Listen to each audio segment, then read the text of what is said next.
Hello everyone. तो अभी तुमको पता ही है कि अभी हमें नोबेल प्राइज मिला है फिजिक्स में। दो महान साइंटिस्ट हैं हमारे, फिजिसिस्ट कह सकते हो। एक का नाम है हॉपफील्ड और दूसरा हमारा क्या है, हिंटन साहब है। तो अभी हम एक आर्टिकल पढ़ रहे थे, तो उस आर्टिकल में कुछ ये लिखा हुआ था ना, मतलब कि हिंटन साहब दो रिग्रेट के बारे में बात कर रहे हैं। रिग्रेट मीन्स अफसोस, कि उनके हिसाब से दो प्रकार का अफसोस होता है। तो हम रीड करके हम बताते हैं क्या है। तो बोलते हैं there are two kinds of regret. There is a regret where you feel guilty because you did something wrong. मतलब वो कह रहे हैं कि दो प्रकार का अफसोस है। एक ऐसा अफसोस है जहां पे तुम कोई काम किए और तुम्हें पता था क्या कि ये काम गलत है, इसीलिए तुम वो गलत काम करने के लिए तुम्हें क्या अफसोस हो रहा है। बोलते हैं दूसरा प्रकार का अफसोस क्या है, उसमें क्या बोलते हैं, इसके बारे में वो क्या बोल रहे हैं। इंग्लिश में हम बात करते हैं, फिर हिंदी उसको समझाते हैं क्या बोलना चाह रहे हैं।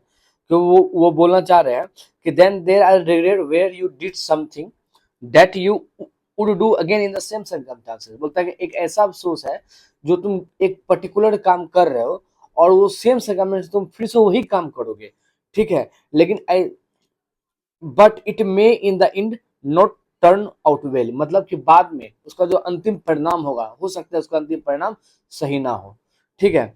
तो the second kind of regret I have, मतलब जो दूसरा रिग्रेट है वो क्या है, हिंटन साहब का है।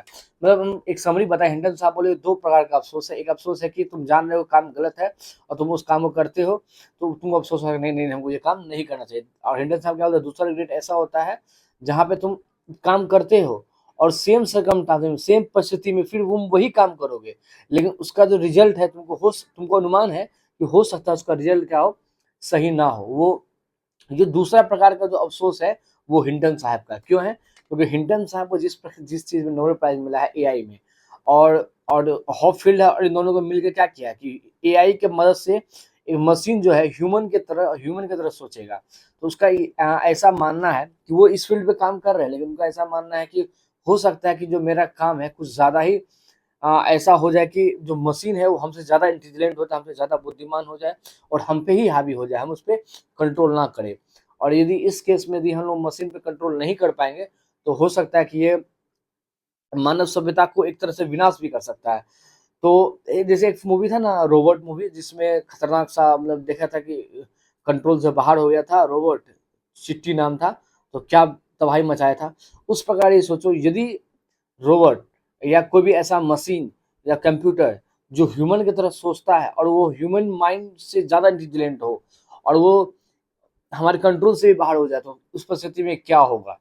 तो जो हिंटन साहब हैं वो इसी फील्ड पे काम कर रहे हैं, ठीक है। तो उनको ये लग रहा है कि हम अभी जो काम कर रहे हैं और हम हमेशा यही काम करेंगे, लेकिन उनको यह बात का डर है, या कह सकते हो कि एक बात का अफसोस है कि ऐसा ना हो जाए कि जो जो हम मशीन बना रहे हैं वो हमसे ज्यादा इंटेलिजेंट तो होगा, ऑब्वियसली होगा, लेकिन एआई की मदद से, लेकिन वो उसको हम कंट्रोल ही ना कर पाए। वो यहाँ लिखा, I am worried that overall consequences of this might be system more intelligent than us.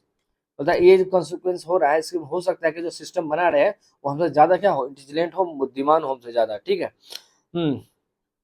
And eventually take control, और क्या करे मशीन, अपने कंट्रोल में ले ले। अब जब मशीन अपने कंट्रोल में ले लेगा तो ह्यूमन को सोचो, उसके पास तो फीलिंग्स भी नहीं होता है। अब जब मारना शुरू करेगा तो मारते रहेगा, धा धा धा देह हाथ तोड़ ताड़ देगा। हाँ, अब देखिए हम लोग मारा पीटी हुआ, हम लोग मारे, देखिए बड़े खून निकलने लगा, बहुत चोट लगा, छोटे छोटे बच्चा, छोटे छोटे बचा लेगा, लेकिन मशीन के पास तो फीलिंग्स होगा नहीं, सिर्फ बुद्धि होगा। उसको मारना है तो कूटना है तो कूटते रह जाएगा पकड़ के। तो ये दिक्कत है, ठीक है। तो ये दो दो रिग्रेट था जो हिंटन साहब बात कर रहे थे।